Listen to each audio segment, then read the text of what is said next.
For professional advice with a personal touch, consult FL Fuller Landau, Chartered Professional Accountants and Business Advisors. Click on flmontreal.com.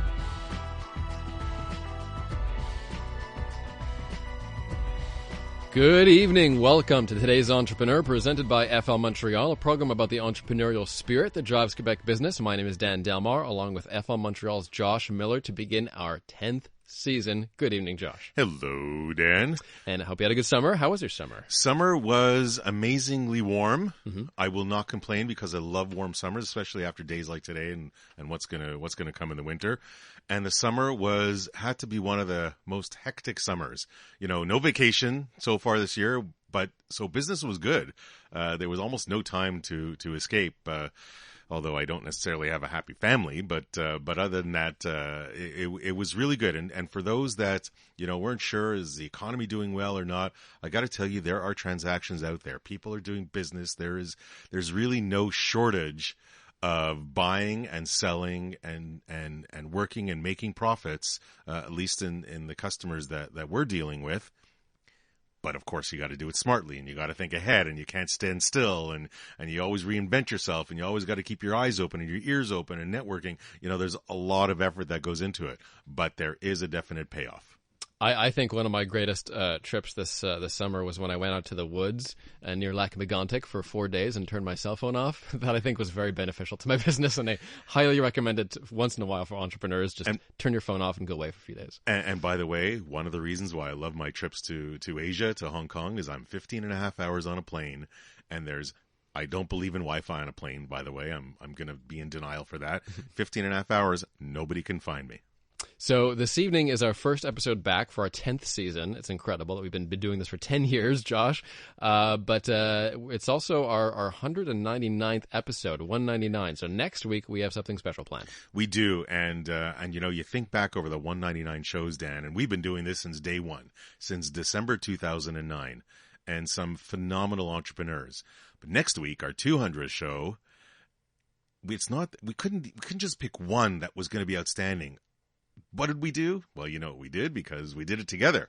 But we went through all these shows, and we got to figure out what are some of the top moments over the last previous 9 seasons. So that's what we did, Dan. And with your help, we did it together. We picked 10 top 10 moments that when you tune in next week, you're going to hear our top 10, 10 down to 1. Yeah. Not quite a Letterman top 10, but some phenomenal, inspirational quotes and ideas and stories. It was a fun exercise. So my team helped put this together, next week's show. And it's going to be, there are a lot of pieces of wisdom in there that are unconventional, that you'll really literally never hear in business school. And some of those moments I think were so inspirational for me as an entrepreneur. Really excited to share that with you next week. So that's next Monday night at 7, our big top 10 200th anniversary show. And that will also coincide with a big contest that you guys are running. That's right. We're gonna launch an online contest. So stay tuned next Monday when you check into our FL Fuller Landau social media pages. Check it out for this contest under Today's Entrepreneur, and hopefully you can be a part of it. It's going to be interactive.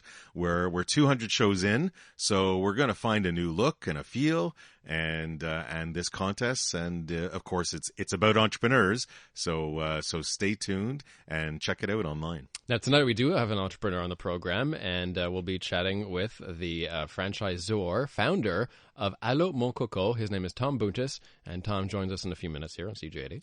Exactly, and this is a story that's been in the brew for a while, because he started this back in 2001, and he owned corporate stores for a good 10 years, and now he's a full-fledged franchisor of that, and actually a few other brands. So his story coming up, very interesting, very passionate, as many of our entrepreneurs are. Now, one of the other brands is, by the way, Mr. Puffs, which is very, very addictive. They are delicious, and so we'll talk to him about his brands in a little bit, and about the breakfast business. And speaking of addictive, what's coming out on Wednesday, Dan? Well, we have the cannabis situation happening on Wednesday. Are you going to use cannabis or marijuana? What's the preferred term? Well, I guess I can't use pot, right? Pot, weed, what other? I think it's all interchangeable. So, let's call it cannabis. It's the botanical term. So that's all going to happen on Wednesday.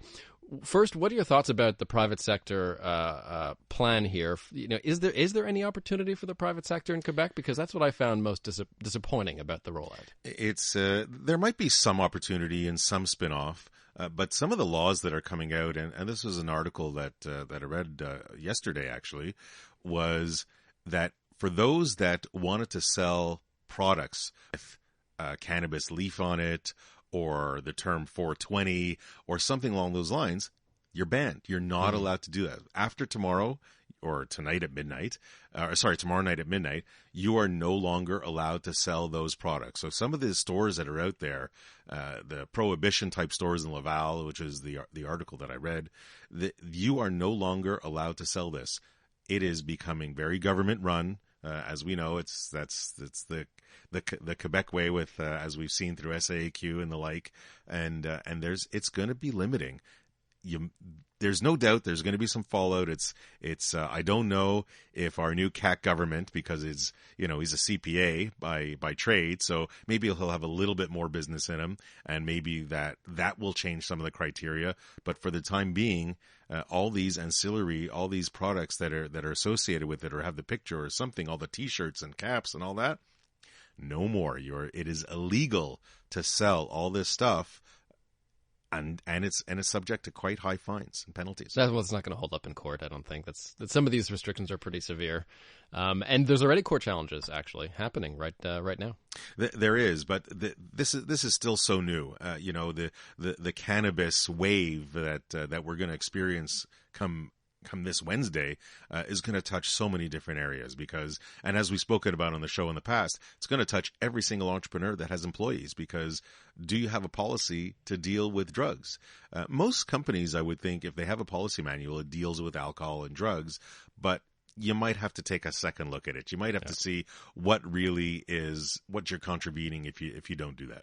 This is why I don't understand why people and entrepreneurs in particular are panicking over this. Why don't we just apply the same logic that we use for alcohol? I mean, obviously you don't go to work when you're on the influence of anything. I mean, why don't we just extend that logic to cannabis? To me, that's rather common sense. I fully agree with you, but it doesn't mean that people have policies in place to deal with other impairments. Doesn't mean people already have alcohol in place. And the reality is some people might smoke faster than they might drink. So it's very important to deal with it. It also might not be as obvious to some people when you're high versus when you're drunk. True. Let's move on to this article in Forbes about body language and the importance of body language for entrepreneurs, and 15 blunders that successful people never make. And I went through this list, and I have to say, there's a lot Dan, of them. how many of these do you do? There's at least half. So I do slouch a little bit. My gaze does travel a little bit. Yes, I do check my phone. Unfortunately, it's terrible. Sometimes when I'm in a meeting, I check my phone. Do you check your watch, or your watch is your phone? I don't have my watch is my phone. So sometimes. So now, are you checking it because it's emails, because there could be client work, or are you checking it for the time? I'm mostly checking it for the time and to make sure I'm not running up against various appointments, because my days are kind of jammed. But I do realize how that can seem insulting sometimes to people. It can, but I think it's all about the proper communication. If you tell people that you have a busy, a hectic schedule ahead and you need to have a hard stop, some people might understand if you're checking your watch or you put it on a table. By the same token that, when you sometimes have to adapt to the person in front of you as well. One of the items on here is a handshake. Weak handshakes aren't good, but strong handshakes aren't necessarily good either. They could be perceived as quite aggressive. Listen, we all saw when Trump shook the hands of Trudeau and kind of pulled him in, there was a definite level of aggression. There's one in here that is a huge issue for me, is exaggerated nodding. People say this about me all the time. I like to, I guess in my head, what I'm doing is I'm signaling to the person that I'm listening attentively, but it kind of gets on people's nerves a little bit. Seems like I'm too jittery, maybe. It definitely does. It seems like you're a little anxious. You're a little, you're really not sure. You might actually not agree, but you're nodding anyways because that's what you think is right. And as long as you're not nodding off, I guess that would be the real. Right. The real bad thing. And of course, don't roll your eyes. Of course. Plenty of people that roll their eyes. I've had people roll their eyes at me out of love, I'm sure. But rolling your eyes is also kind of not the best thing to do. Two things that are real quick on this list in terms of eye contact: don't maintain eye contact for too long, and on the flip side, don't not maintain it for too long either. Moderation, balance, just know your audience in front of you. Today's Entrepreneur on CJAD 800, our first episode of our 10th season, and we're going to talk about the breakfast business, the donuts business, and more with our guest in a moment. His name is Tom from Allô, Mon Coco, and Tom will join us in just a second here. Tom Bountis on CJAD 800.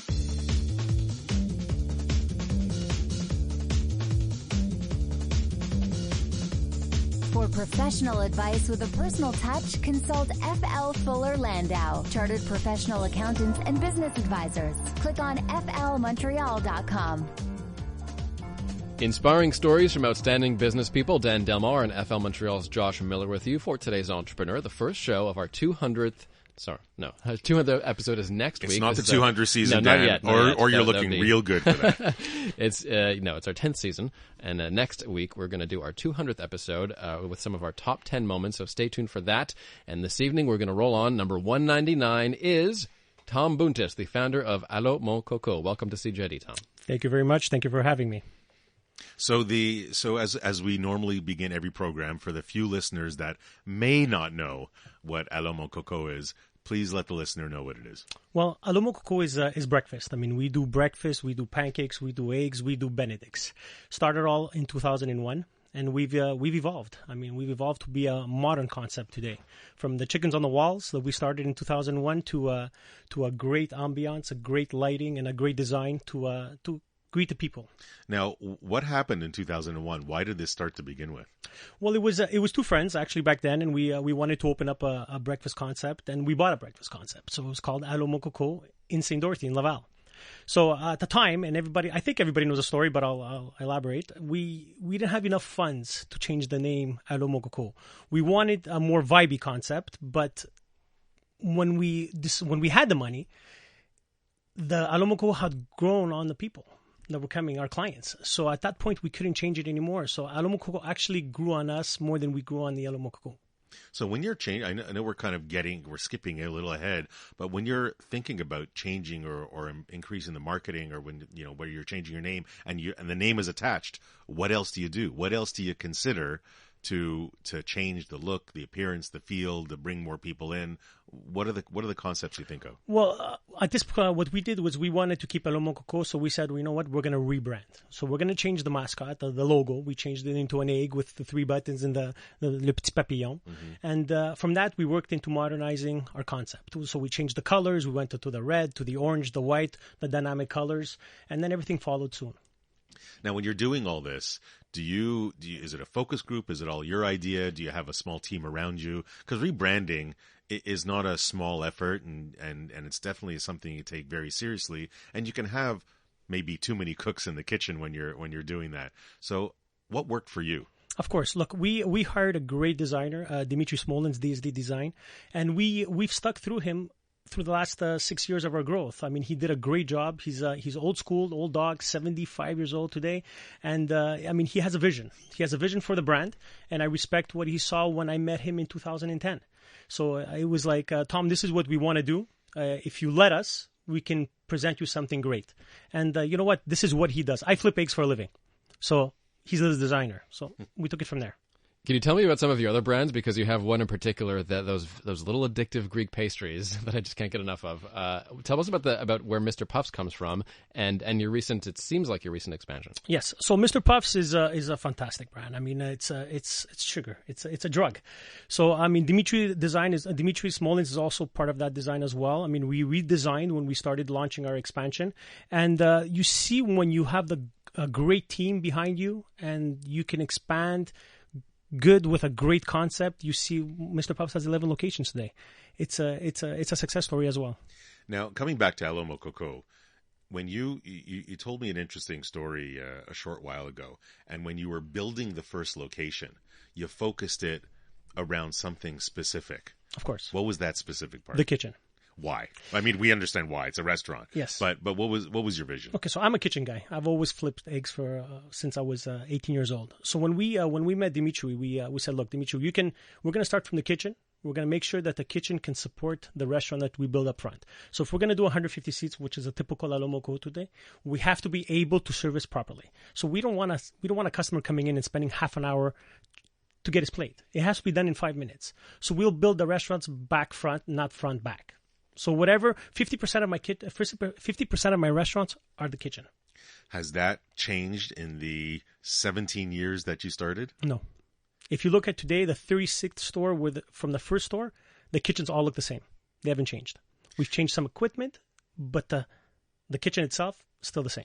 And you're franchisor, so when your franchisees are walking through the door, and we'll talk a little bit more about the franchisees and the collaboration with them when we come back at the bottom of the hour. But when they're getting in, how much input do they agree? Have you ever been challenged with this? Look, some franchisees do challenge us. I mean, it's we don't want yes man. We want people that are gonna bring some input. I mean, we learn from our franchisees as well, but typically the kitchens really do not change. They have some input with the front. I can allow it, but the kitchens itself, I try and minimize it as much as I can. Do you still own any stores or any more corporate stores? Not anymore. When did that stop? In 2016, I sold my St. Dorothy location. Why did you do that? I think I was overwhelmed doing this expansion and going to do shifts, flipping eggs, accounting, the books, took a lot of my time, and I wasn't concentrating enough on the expansion. So I made a tough decision at the time. Would you say you were too hands-on? I micromanage. So yes, I'm very hands-on. Did you have that style throughout since the beginning, since 2001? Yes. Have you learned to change a little bit of that since you dropped that store? I have. I have a great team that supports the expansion. My supervisors are great, from Johnny, Theo, Elias, and Billy, all Greek boys. They're workhorses. I mean, they love the brand. They have it tattooed in the heart. So they're great. So I give them carte blanche. Now, how did you find this team? They were part of my system. They were cooks in my stores, and we just paid attention to what they were doing. And I saw some things on them, and I said, you know what, these are good boys. So I like surrounding myself with great people. And do you find it difficult to keep them? Did you do anything special or different, or was it just a culture you built? It's the culture. It's the culture because it's a great environment. So I think if you give people the great environment, why leave? It's we talk a lot about culture with entrepreneurs, and that's where you attract talent. It's where you keep talent, and if you can find the right formula to do both, then it's a winning formula. Tom Bountis with us from Allô Mon Coco. We're going to talk more about the operation and about his expansion and about the transition. I'll call it a generational transition. We'll talk about that in a moment and the popularity of brunch more on today's Entrepreneur.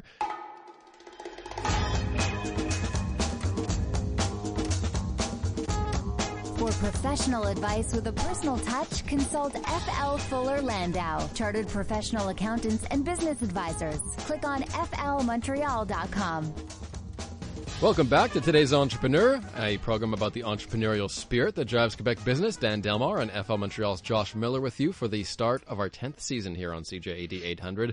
Inspiring stories from outstanding business people every Monday night here at 7 on CJAD 800. Next week, we'll also have our 200th episode, which will feature some of our top 10 pieces of wisdom from over the years, so stay tuned for that.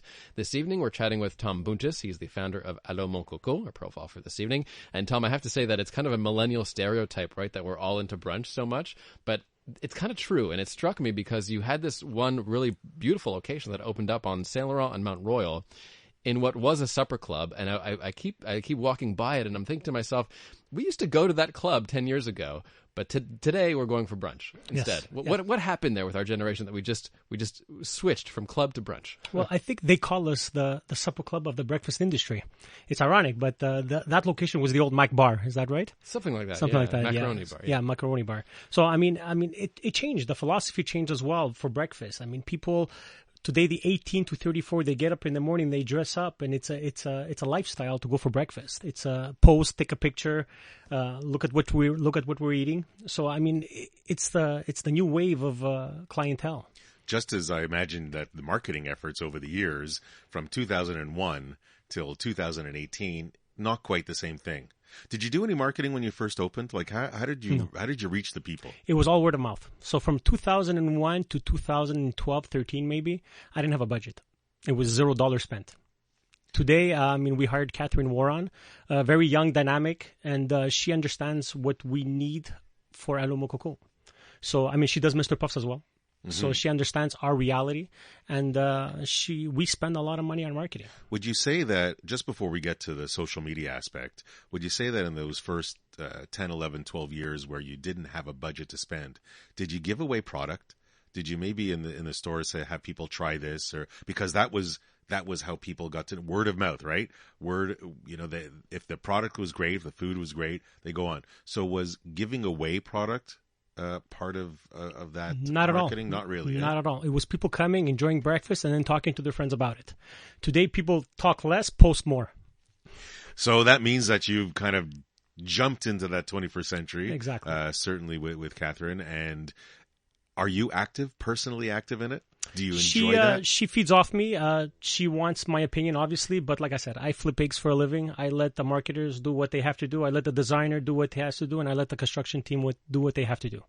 Now, let's kind of switch on from marketing to franchisees and franchisors, and that how you kind of no longer have any corporate brands, and you started franchising 5-6 years ago. What was the first decision to say, you know what, I think I need to leap. This is going to be bigger than the few stores I already have.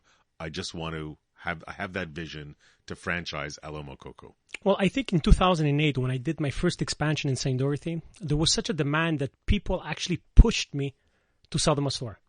I never wanted to expand. Trust me. I was comfortable with my 2 locations. We were doing well. But people were constantly asking us, can we buy a store? Can we buy a store? So I think the clients drove me to expand. You had no experience in franchising Not before. What does somebody do? What does an entrepreneur do when they have zero experience in franchising? Ask a lot of questions. Get the right team around you, Get the right team and ask a lot of questions. So your franchisor-franchisee agreement that exists today might have been a little different when you first started? Of course. We used a handful of people back then. We didn't have the resources to build a proper franchise agreement. Today, it's really structured completely different. We have more resources, and this way we hire the professionals. What was the biggest change from an old franchise agreement to this one? Like, what was one of your bigger lessons on what you had to be more specific with? With territories, the way we spend our advertising budget, that was the biggest. What we had to tweak really in the franchise agreement. Now, how closely do you work with your franchisees? Very close. They call me every day. They call me, everybody has my phone number. They can reach out to me. They have an opinion.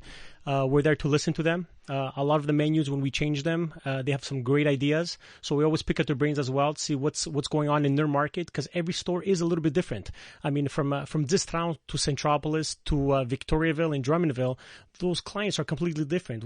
Two different realities. You have the clients from Victoriaville that they like their 2 eggs with beans, and then you have the clients from Distraunt and Centropolis that like their Benedicts. So obviously they're same store, different realities. So the menu does change according to geography? Of course.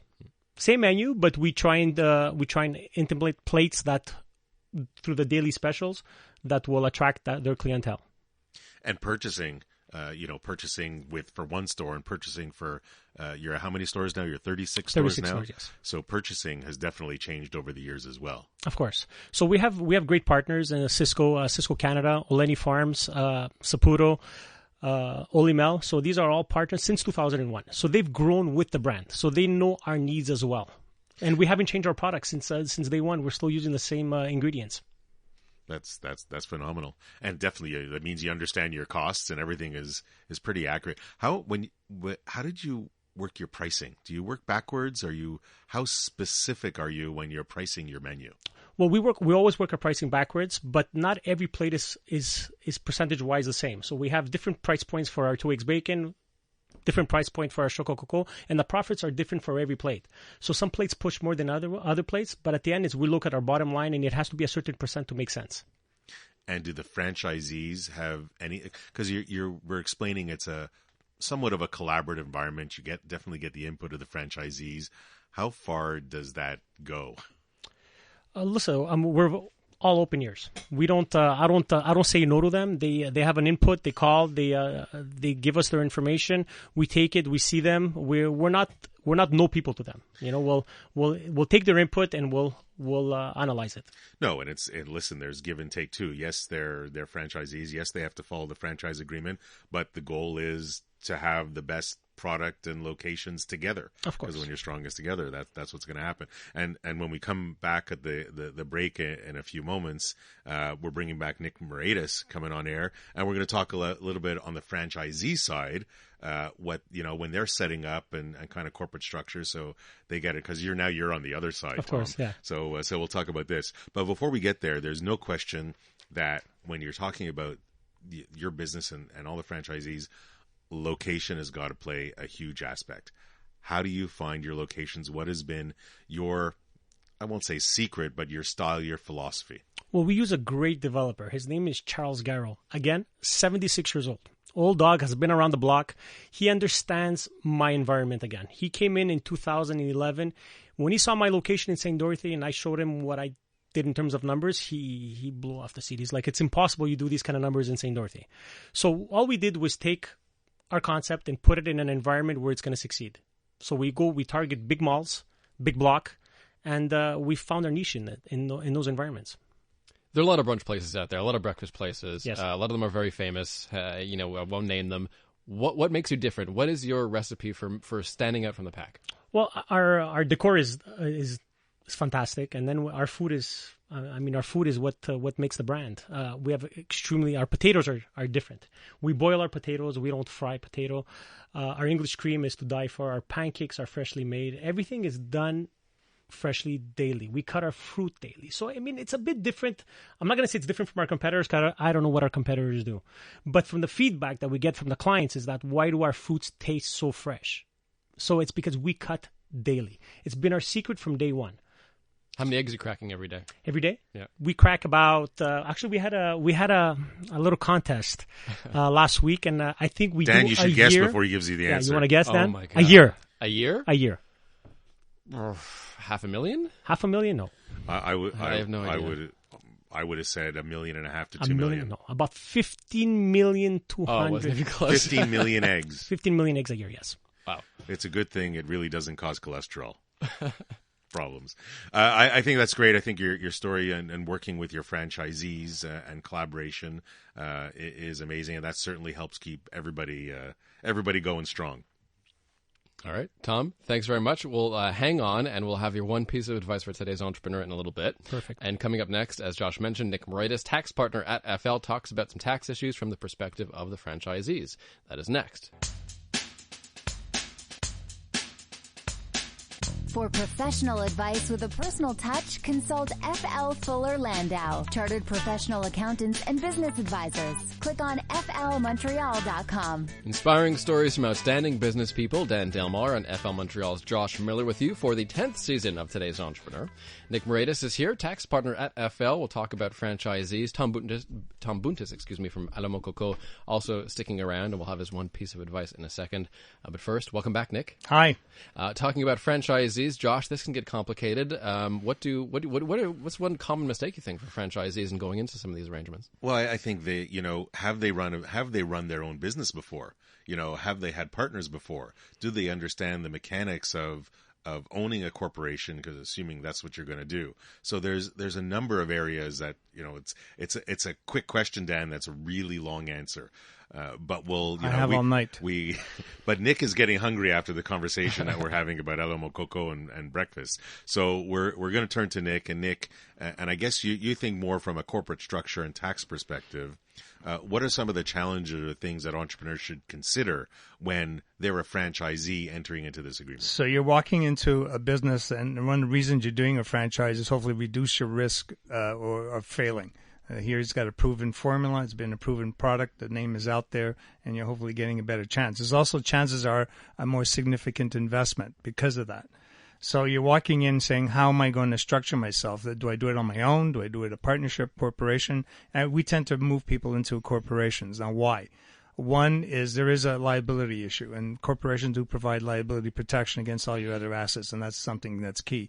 Second, it could be a financing issue. Banks who are lending money will usually prefer to lend to a corporation backed by appropriate guarantees as opposed to, say, your name where everything is all part and parcel. The third reason is, as a business and as a small business in Canada, you're getting very advantageous tax rates. We're here in Quebec on the first $500,000 of profits, about 18.5% compared to, say, 26.5% if you were a larger business, or 50% if you were owning this business on your own. And it doesn't take much to get into that 50%. So because of those three main benefits, as others, you're going into a corporation. Now, in addition to that, you now start looking at, are you doing this alone, or are you doing this with other people who are going to be participating? And I'm not necessarily talking just about family. So as a different shareholders who might be contributing different skill sets, one knows how to flip eggs, the other one might be knowing how to greet customers and work with the books, etc. You're now creating shareholders. And who's going to own what starts becoming a discussion. Because there is a lot of equity, there might be some shareholders are walking in providing that equity. So they want a piece of the action, but they don't really want to be in the decision making. So we can set a structure up for them that gets their equity.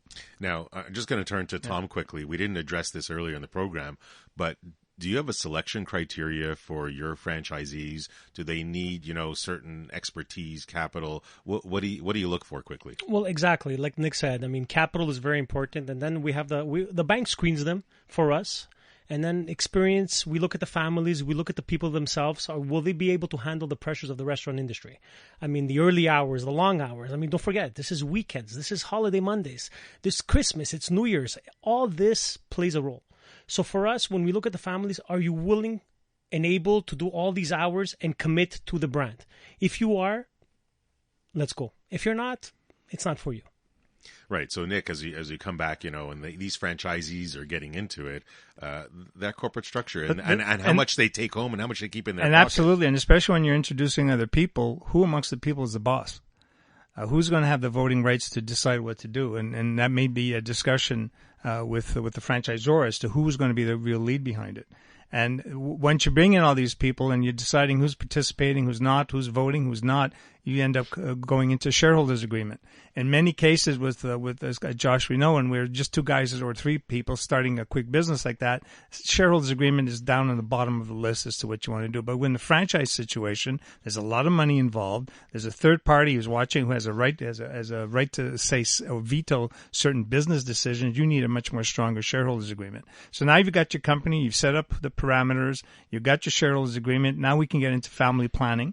Do we look at the family who's the dominant family? Do they need a trust? Do we want to bring in other family members to share? Now, Bill Morneau and our lovely Liberal government made some changes. He's made year. some serious changes, but that's another show which we should be getting into. But that is something that's now buggered up some of the entrepreneur classes, so they cannot use the family in the way they had to. It's almost like you need a job description to hire your family, and it better be legit. Once these franchise operations though start working, in the initial years, you're probably using cash flow to pay debts. So you don't have too many other needs. But once that debt's gone and the cash flow is still there, then you're into wealth accumulation phase. And wealth accumulation phase to me doesn't mean that I can take out more money and buy better cars and bigger houses and eat more steaks during the day or many more eggs during the day. It means I don't need 15 million eggs. Yeah, I heard that. Now that I'm really hungry. So, but you're looking to start accumulating cash somewhere, and that's when you're getting into more complicated structures. You need holding companies to move the cash aside for all sorts of reasons, creditor reasons, tax reasons, and start accumulating there, which again, Mr. Morneau last year basically said, well, we let you accumulate some cash in a holding company, but if you're getting too wealthy, we're going to start making you pay more taxes out of your business profits. So there's a lifespan, if you want, of a franchise operation starting up, and some of the elements that you have to discuss in the few minutes that I had the time to discuss. No, and thank you, Nick. There is actually too much to discuss when you're setting up that corporate structure. But it was good. It was succinct. It was quick, but not too quick. And thank you very much for that. And as we approach the last moments of the show, as we do each week, we're going to turn to our guest, Tom Bountis of Allô, Mon Coco, and Mr. Puffs, of course, and ask you, Tom, what would be your one piece of advice for today's entrepreneur? I mean, there's so many advices we can give. We don't have enough time. But, my father taught me one thing. Work hard, Don't, we use a Greek word. It's called philotimo. Nick would, he understands what it means. What's the meaning? Respect, honor. You have to live it. Whoever has philotimo, you know it, you see it.